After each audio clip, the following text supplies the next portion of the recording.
Ellarigu namaskara. I hope you all are doing good. Welcome back to the Little Things. Continuing with the IELTS video series, today I would like to discuss with you all the top 5 myths about IELTS. A couple of them in fact which I myself used to believe in when I was preparing for my IELTS exam. So today I thought of preparing this video thinking nobody else should fall for the same myths again. Let me get started with the most famous myth about IELTS ever. Booking your IELTS test with IDP or British Council over the other will help you score better. To be honest, this is one such myth which I myself used to believe in when I took my test. I had heard that it's easier to score with IDP compared with British Council because the papers of IDP are much easier and their correction is much lenient. In fact, this is the reason why I booked my test with IDP and not British Council, and I didn't do much research on this further. You know, looking back at my Canadian PR journey, there have been so many things about which I was completely clueless about or didn't do much research to know better. However, I'm glad that things are changing now because before presenting anything to you guys, I do a lot of research, read about things so that I don't convey anything wrong to you guys. So I am learning in a way too, and I would suggest the same to you guys too. Before trusting anything or anyone over internet, please do your own research. So coming back to our myth, it really doesn't matter whether you book your test with IDP or British Council, and the reason for this is Cambridge English Language Assessment is the one who actually designs the IELTS test, whereas what IDP and British Council does is to jointly handle conducting these tests. So the myth that the papers of IDP to be easier compared to British Council is totally untrue. Now, if I'm taking my test from IDP and you're taking it from British Council on the same date, then it means that we both are actually taking the same test. So the test conducted by IDP to be easier than British Council or vice versa is completely untrue. Now let's speak about one being lenient over the other in terms of correction. Now guys, the people who are responsible to evaluate our answers are highly qualified and certified professionals. It's not like the lenient ones go to one organization and the stricter ones are hired by another organization. So my suggestion here would be, instead of breaking your head over which organization to opt for, rather use that time to prepare well for your IELTS test, and that will actually help you in enhancing your score. Myth number 2. Scoring well depends on from where you take your test. Some people actually believe that the chances of scoring better marks is higher if you take your test from a less developed place and they go to the lengths of traveling to a different city in order to take their IELTS. Now guys, no matter where you take your test from, you will not be scored any differently, whether you take it from a highly developed metro city or from a small town. It really doesn't matter. This is because there are specific guidelines and criteria based on which your answers will be evaluated. So it doesn't change based on the organization or the place from where you take your IELTS. My suggestion in fact would be to choose a test center which is really close to your place of living, because it would be the last thing that you want to do to be traveling for hours on the day of your IELTS test. Also think about it, in most of the cases your listening, writing and reading test will be conducted on one date, whereas speaking will be conducted on a different date. So if you go ahead and book your IELTS test in a different city, then you'll have to take care of your accommodation, traveling, food and whatnot. So why do you want to make it more complicated than what it is already? So please don't do that. Myth number 3. You need to have knowledge about everything to score better. IELTS is a test which is designed to check your English proficiency and not your general knowledge. So it does not require for you to know everything under the sun in order to score well. As we all know, there are 4 test components in IELTS: listening, reading, writing and speaking.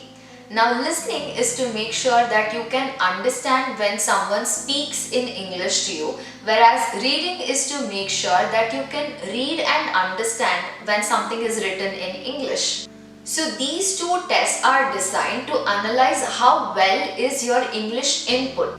In case of writing, it helps to understand whether you can convey your ideas and thoughts in the form of words by either writing or typing. Speaking, on the other hand, is, as we all know, is one of the most widely used medium of conversation which we all use on a daily basis. So writing and speaking tests are used to analyze how well is your English output. So if there is anything that you should really be focusing on, then it should be things like enhancing your vocabulary, bettering your grammar, your pronunciation, understanding different accents, things like that.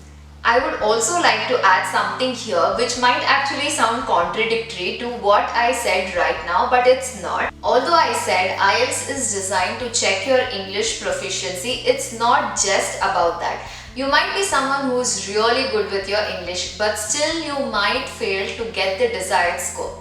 Now, I'm sure most of you would have watched these videos here on YouTube wherein people would be sharing their personal experiences and say how it took them 3 to 4 attempts in order to get the score of 8,777 for their Canadian PR. If you see, these people come across as really confident people and seem to have pretty good English skills, then why do you think they took so many attempts to get the desired score and couldn't do it in one go? Now, there could be many reasons to this, but one of the important reasons is, while being a test to check your English proficiency, IELTS also has a format to it. There are just so many different varieties of questions that if you're not aware of them beforehand and directly go and take up your IELTS test, then the chances are higher that you will not get your score in one go. While being good in English is definitely important, but what's more important is for you to understand the format itself, and that's exactly the reason why people suggest you to do more and more of practice. And that brings me to the next myth, myth number 4. Doing practice tests every day will get you the desired score. As I said, almost everyone will suggest you to do more and more practice tests. In fact, practice every day. But does that mean just by practicing every day you will get your desired score? Sadly, no. Of course, practice does help, but the real idea behind suggesting you to do more practice tests is for you to get used to the format itself, to understand the different varieties of questions, and the most important one is for you to be mindful about the sections where actually you're losing marks and to work on them. For example, when I was practicing for my IELTS test, I remember for the listening test, I would always lose marks in the most easiest section, which was section 1, which involved name, numbers and address. So it's really important for you to be mindful of this and particularly focus on that section. So what I'm trying to say is, just by blindly doing 100 practice tests before the exam alone will not help you to better your score. So please be mindful of this and utilize your time and effort in a more efficient way. Myth number 5. Quick tips and tricks to increase your IELTS band score videos will help you score better. Trust me guys, when I was practicing for my IELTS exam, I used to watch all these videos wherein people would say that learn these 5 particular words and it would help you in bettering your score for sure. Top 5 words, top 5 phrases, what and what not. And in fact, I used to very religiously learn those words as well. Now, I'm not trying to speak ill of these videos, but what I'm trying to say is the maximum that can happen is you will end up enhancing your vocabulary by a couple of words. Nothing more than that. Just think about it. If some random words and sentences could really help us in scoring better, then don't you think all of us would be like scoring really well in our IELTS? So please don't be under the impression that learning a few words and phrases will help you score better. It requires more hard work than that. Here's a bonus myth for you guys about prediction videos. Yes, you heard it right. Now there are actually some people who do prediction videos and tell you which are the possible questions that might come up in your IELTS test. I mean, I won't even mind bashing these people because it's just outright ridiculous. They're just so confident about making all these predictions. I just hope that nobody watches these videos and think that these are the actual questions which will come in your IELTS test and prepare for them only to find out on the day of your test that these are not the questions. So as I said, please don't trust anything and everything on internet. Do your research, that's the key. There's also one more thing which I wanted to share with you guys, but I was not sure whether it's a myth or reality. For now, let's just call it as a rumor, and this is specifically for people who are interested in immigration. So the thing is, when you're about to book your IELTS test slot, there is a section wherein they ask you the reason for taking up IELTS. Now there are multiple options for this like higher education, immigration, employment, personal reason, etc. So the rumor is that if you end up selecting immigration as your reason for IELTS, the chances are higher that you won't be given the score of 8777 in your first attempt. In fact, if you check the score of these people who are claiming this to be true, they are doing exceedingly well in their listening, reading and speaking test, whereas they are unable to score a 7 in their writing, and most of them are stuck up at a score of 6.5. So what's being said is that if you're someone who's interested in immigration, then you won't mind taking up IELTS a couple of times, which in fact is the case, as we have seen many people here on YouTube who say that they took up IELTS, right, 3 to 4 times, and they say that they do this in order to generate more revenue. As I said, I'm really not sure whether this is true or not, and I really don't have a say in this because when I booked my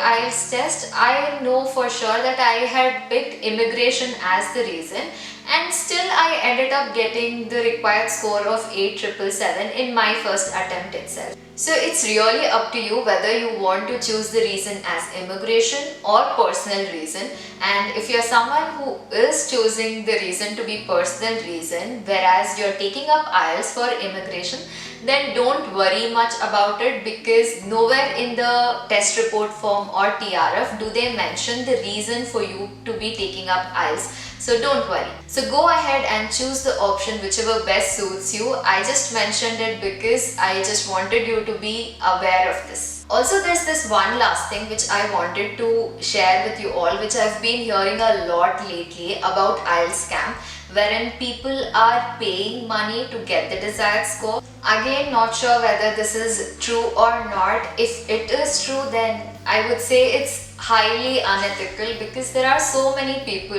who are putting in lots of effort and time to score better, and it's just not fair for anyone. But again, there's no point about worrying about these things because it's really not in our hands. What's in our hand is to prepare for our test and do it well. Frankly speaking, when I was researching about this topic of myths about IELTS, I came across at least 15 to 20 of them. Now, if I had included all those myths in this video, it would have been a really lengthy one. So I chose all the general ones and have shared with you all in today's video. Now, there are many myths which are specifically surrounding each of the test components. So what I've thought is, in my upcoming videos, I'll be creating videos specifically speaking about each of the test component, about writing, reading, listening and speaking, wherein I would be sharing all the tips and methods that I followed in order to gain a score of 8777 in my first attempt without any coaching. So in these videos itself, I will try and cover the rest of the myths as well, so that in a way it is more relatable to you guys. I hope this video has made you aware of the most common myths about IELTS, and I hope you will not fall for them. If yes, please do like, share and subscribe to the channel. I guess that's it for the day guys, and I hope to see you all soon in my next video. I wish for all of us to be blessed with abundant love, peace and happiness. Take care and do remember, life's all about the little things.